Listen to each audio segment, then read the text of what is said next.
Jim Cornette is a man who needs no introduction. A polarizing figure of the wrestling world, Jim Cornette has never been shy about his opinions on numerous other wrestlers and wrestling personalities, and has made a lot of enemies over the years as a result of doing so. And today, we're going to be talking about a few of Jim Cornette's most notable enemies. Make sure to subscribe right now because I know the majority of you watching aren't already, and let's get into the video.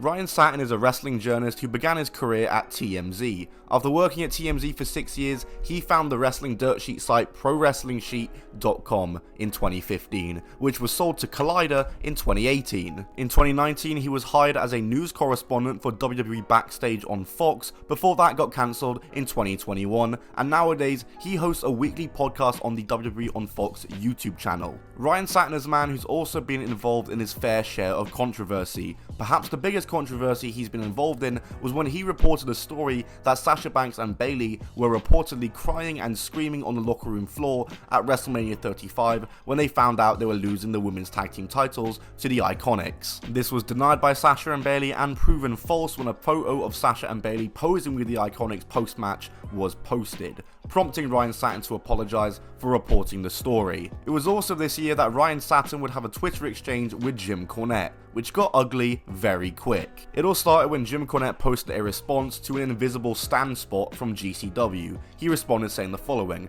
"Allow me to publicly apologize for praising Mance Warner on MLW TV and podcast. Rules are rules, and you won't hear any more of it from me. Fucking hell, does anybody wonder why I rarely say anything good about anyone anymore? Hashtag disappointed, hashtag needless bullshit, hashtag disgusted."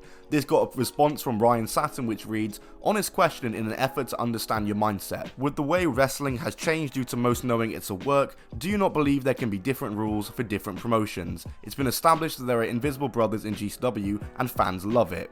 Number 1, they aren't fans of wrestling, they're fans of goofs. Number 2, when Meryl Streep stops a scene in a Broadway play to whip out a dildo and slap someone with it and no actors or fans of Broadway plays get pissed, you may have something. Otherwise, shut the fuck up, cause who are you anyway?" Ryan Satin responded again, "Why insult me for trying to understand your mindset? I didn't say you're wrong or anything, just wanted to get a better idea of why you're so angry to enlighten myself going forward. Sorry I tried to have a civil conversation with you." Jim Cornette responds, "Cause you're part of the epidemic of reality TV twats, viral attention whores and community theatre wannabes who talk about wrestling like it's high school drama class and everybody gets to take part. The Ryans and Janellas and tampon girls of the world who embarrass our business. If you really fucking think that because some mudshow goofs have invisible brothers and all 42 of their fans love it, that's not a mortal insult to wrestling and deserves somebody having their fucking ass whipped over it, you and I got nothing to talk about."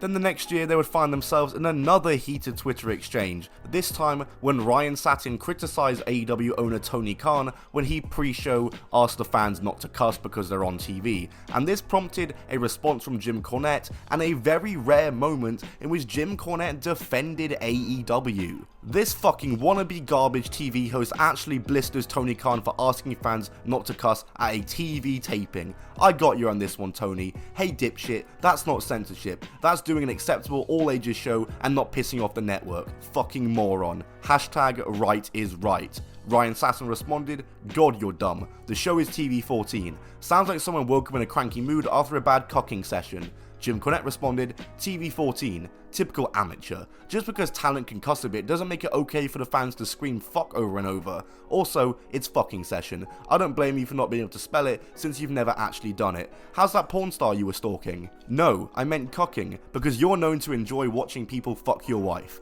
There's a difference. The porn star thing is a made up story, unlike the stories about your cuck sessions in the hot tub. Please continue to beg for jobs though. It's entertaining watching your desperation. I'll be over here doing whatever the fuck I want. You're dismissed for now, but I'll be back later to tell you more things that are wrong with you, turd blossom." What the hell have I just read there?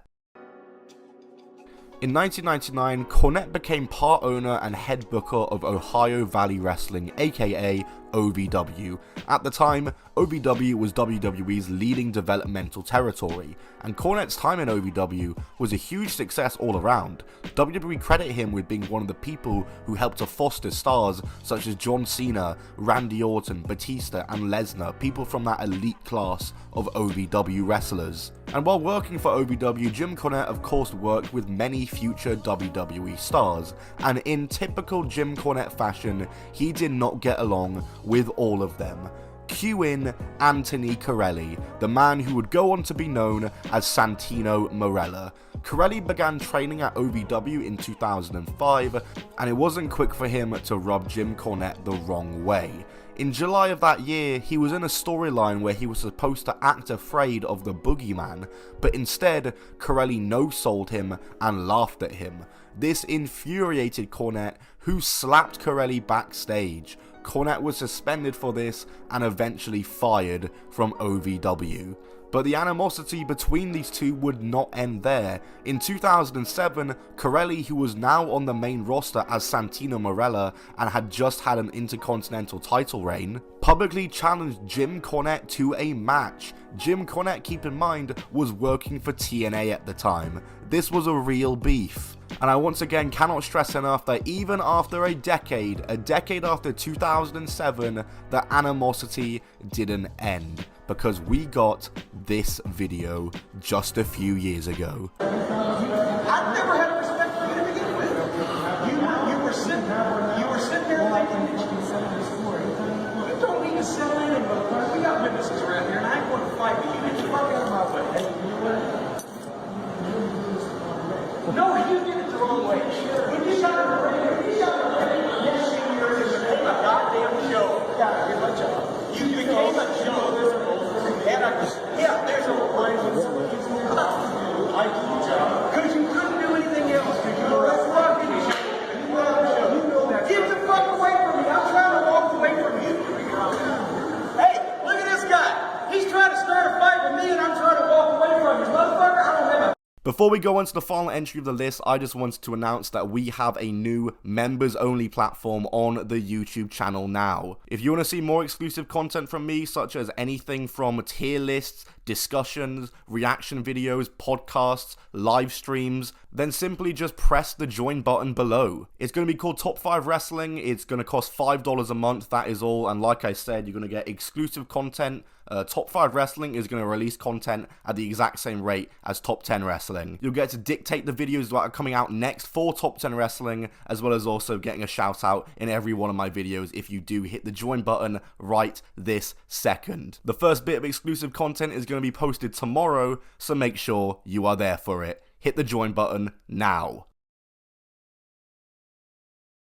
It's always been well known that one of the wrestlers Jim Cornette dislikes the most is none other than AEW's ace, Kenny Omega. Omega himself is also a bit of a polarizing figure in the wrestling world, mainly due to his style of wrestling and many people's beliefs that he is the best wrestler in the world today, which many people also disagree with, and one of those people who definitely disagrees with that is of course Jim Cornette. Jim Cornette has spoken of Kenny Omega many times on his podcast and has criticized his style of wrestling as well as his past endeavors in Japan. He's christened Kenny Omega with the nickname of Kenny Olivier as well as Twinkle Toes, and the two have exchanged various back and forths, both on Twitter and on podcasts. In one quote, Jim Cornette stated if they gave Kenny Omega his way, he'd probably wrestle a blow-up sex doll on TNT, and also said that he'd probably do the 9-year-old girl. These are references to Kenny Omega's early career in Japan when, yeah, as you guessed it, he wrestled a blow-up sex doll once and a 9-year-old girl once. And this was all in response to Kenny Omega stating that he wanted an intergender division in AEW. And there was also this Twitter exchange following the time Chris Jericho was attacked by a fan